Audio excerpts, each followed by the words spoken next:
Welcome back. Time is 3:39. You with me, Martin Daubry, on GB News. Now, the Reform UK leader, Nigel Farage, has set his sights on seizing control of 6 London councils next year. Now, in May, all 32 London boroughs will contest at the polls, including across the Reform-leaning outer belt and Kent. Now, Reform UK is hoping it has a golden chance, they claim, of helping to topple Sir Sadiq Khan as London's mayor, maybe in 2028. Well, they got their sights set on Sadiq Khan. Let's now speak with the leader of Reform in the London Assembly, Alex Wilson. Alex, welcome to the show. Merry Christmas and a Happy New Year to you, sir. Mr. Farage has his targets now set on London. Who would have thought it? Is such a thing possible?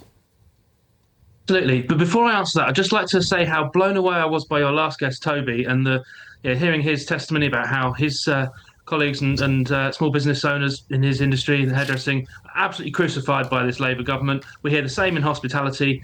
And this is what happens when you have a government whose front bench, not a single one of them has ever set up and run their own business. They've never taken those risks. They don't understand what it means to keep the cash coming in as well as the cash coming out and employing people. So Toby, if you're still listening to the show, we, Reform, are absolutely listening to what you've got to say. We want to be the party that represents small business. We recognise... OK, Alex Wilson, let's crack on to Sadiq Khan. Let's give him a fleecing. Go on. Absolutely. Sure.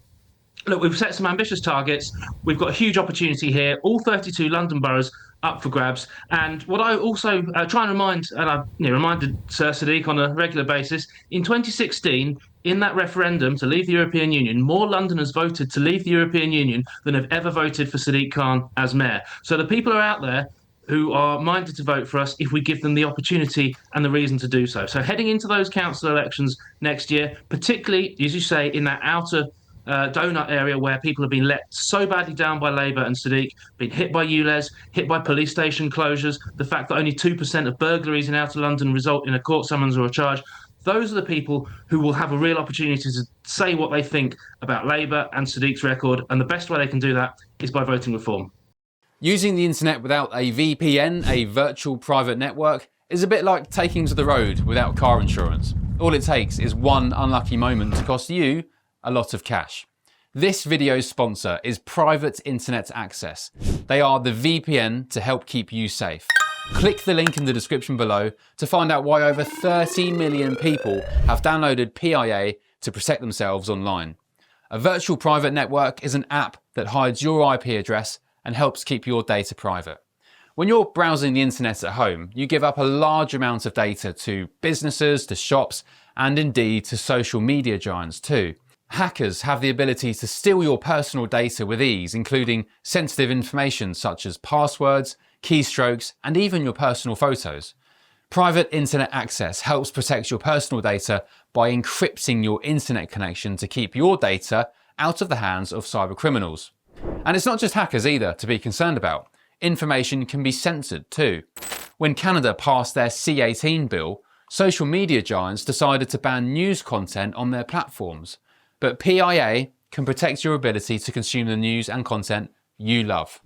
Private Internet Access is available for Windows users, Mac OS, Android, Linux, iOS, and you can use one PIA subscription to protect an unlimited amount of devices.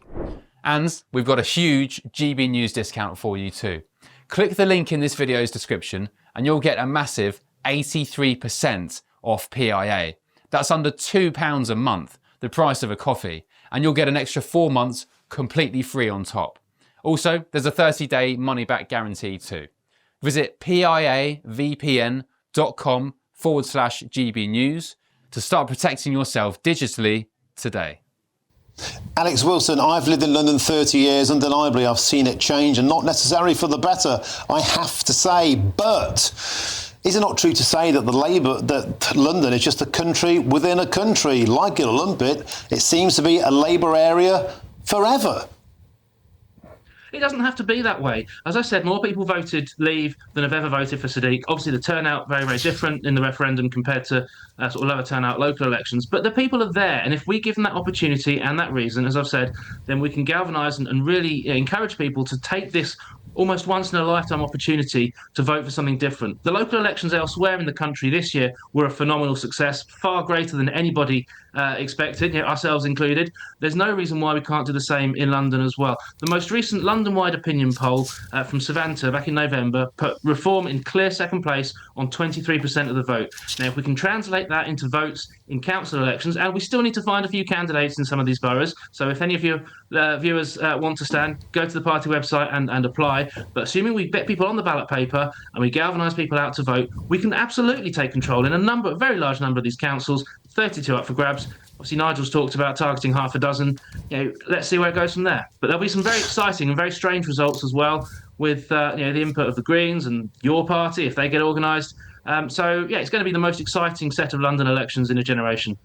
OK, Alex Wilson, we'll leave it there. Thank you for your time and a very happy new year to you, sir. And I'll see you again soon. Matthew Stadlen, let's get some reaction from you. It is fair to say, and I think things are changing a lot. The political mood has never been more volatile. The Greens certainly could be doing a big damage to the Labour Party in London by splitting the vote. A lot of the polls have Labour down to a handful of seats if a general election were held tomorrow in London. So times, they are a-changing. But are they changing enough for Nigel Farage to get a grip in London? So you should never take anything for granted in politics, and when you're as unpopular as this Labour government appears to be at the moment, certainly can't take anything for granted. It cannot take the capital for granted. Boris Johnson was Mayor of London, 2 terms, shook things up. Labour stronghold, apparently, but with his charisma and his personality, I mean, I thought he was a disastrous Prime Minister, but he managed to win London. That would give, I presume, Nigel Farage hope if he can find the right sort of personality. That said, other than Farage himself and perhaps Tony Blair decades gone, there isn't really anyone like Boris Johnson. So they need to find a candidate who can really appeal. And the problem for them is that Reform's brand of politics alienates people in a way that, of course, it's got its followers. We know they're ahead in the polls, but alienates people in a way that, at the time, I don't think Boris Johnson particularly did. I would just take this opportunity to say that I saw early figures released, I think, by the mayor's office over the summer, that homicides were down. I don't know whether it was an all-time down, but it was down for a while. That's obviously good news. Yes, we need to get a grip on phone theft and other relatively low-level crimes. I was a victim of that myself. It's very unpleasant to be a victim of that. But London is still a wonderful city, and something that pains me is there are so many... 50% increase in sexual assaults on the tube. Horrific. There is a lot of horrible crimes going on in London. If that's true, it's absolutely horrific. It needs to be cleaned up. What I would say, though, is I don't recognise the picture that is painted of our great capital city, partly by Americans. You think how violent American cities are compared to London. It's kind of outrageous and it's nonsense. But then you said that yourself. I'm a great defender of London. You were often saying that London is the best city on earth, and then you were mugged by some scrote. I don't know whether you call it mug. Someone came up from behind me while I was holding the dogs, plucked my mobile phone out from behind me and raced off. I couldn't catch up with them. Technically, you might call that a mugging. It certainly felt like being mugged off, and it was very unpleasant. But that doesn't mean, from my experience, even though it's not unique, doesn't mean that London isn't still a wonderful city. I think we should do much more to talk ourselves up. That was something, by the way, that Boris Johnson was good at. He was good at talking up this country and probably good at talking up London. Let's not be negative on one of our great assets. Can Reform win some seats? Possibly. I suspect it's unlikely, but it's not impossible. Thank you very much, Matthew Stadlen.